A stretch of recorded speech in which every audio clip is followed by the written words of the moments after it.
What you're doing and doing now as well is challenging the idea of gender equality that is very important in Scandinavia. I think it's as you probably know.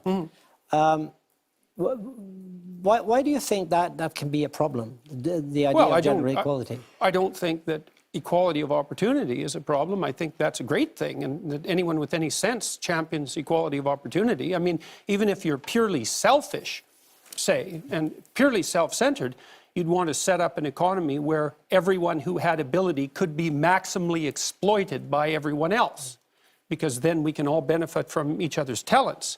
And so equality of opportunity is an absolutely useful fundamental principle. So where's but the that has problem? nothing to do with equality of outcome. Those things aren't even in the same conceptual universe. And to strive for equality of outcome is, well, it's a fool's game and likely to be extraordinarily, it has proved to be in the past, extraordinarily dangerous as well as impossible. So, I mean, one of the things we know, for example, is that, I don't know to what degree it's common knowledge in Scandinavia, but the biggest differences between men and women in the world in terms of temperament and interest are in Scandinavia, and they've maximized as a consequence of your egalitarian policies. What do you mean by that? It means that the more egalitarian your state, the bigger the personality differences between men and women.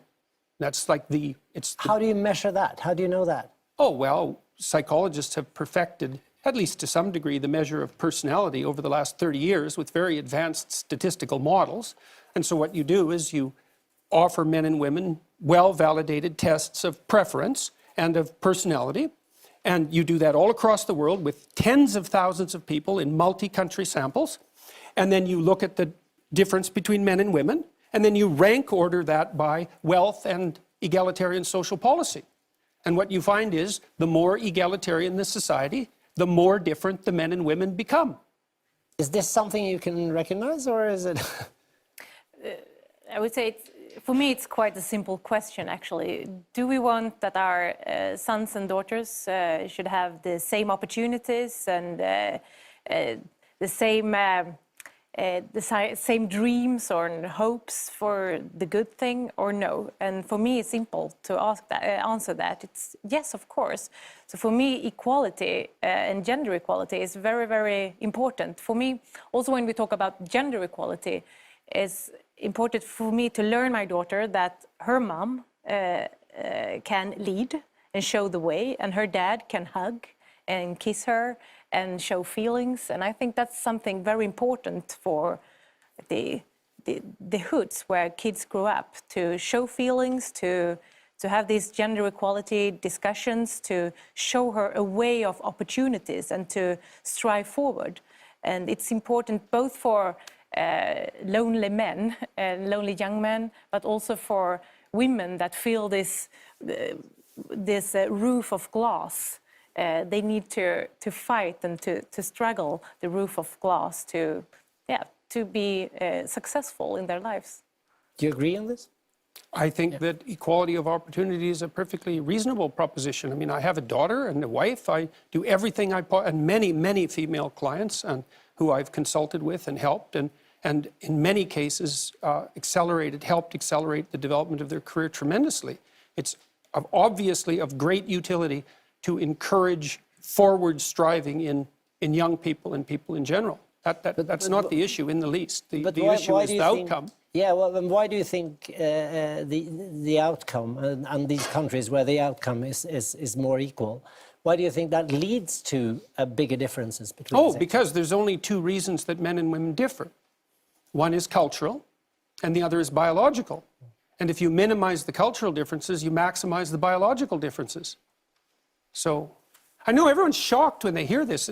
This isn't shocking news. People have known this in the scientific community for at least 25 years. And it's been replicated in the last month 3 times in 3 separate samples, including in Science, which is the world's greatest scientific magazine by a large margin. And it isn't a small effect, it's a huge effect. But, excuse me, what does it mean? Does it mean that Scandinavian men and women are having more difficulties meeting each other, talking to each other than other places? No, not necessarily, but it does mean that there are reasons for differences in participation rates in different occupations that aren't a consequence of socialization.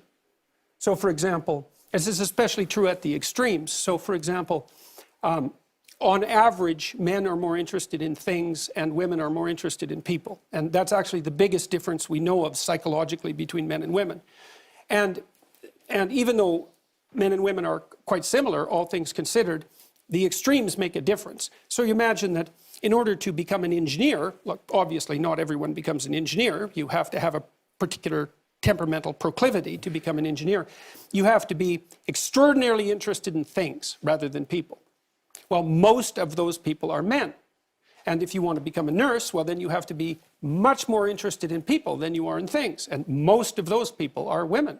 And so you get differences in occupational choice that are also, by the way, quite great in Scandinavia, especially in the case of engineering and nursing, that are mostly due to biological differences, and you cannot minimize that by social engineering.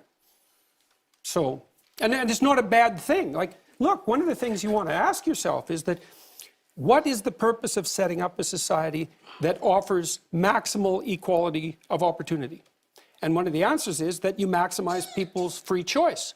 And if you maximize free choice, then you also maximize differences in choice between people.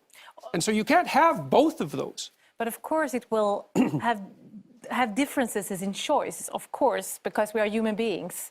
But I can't see why it differs between me and Skavlan, for instance.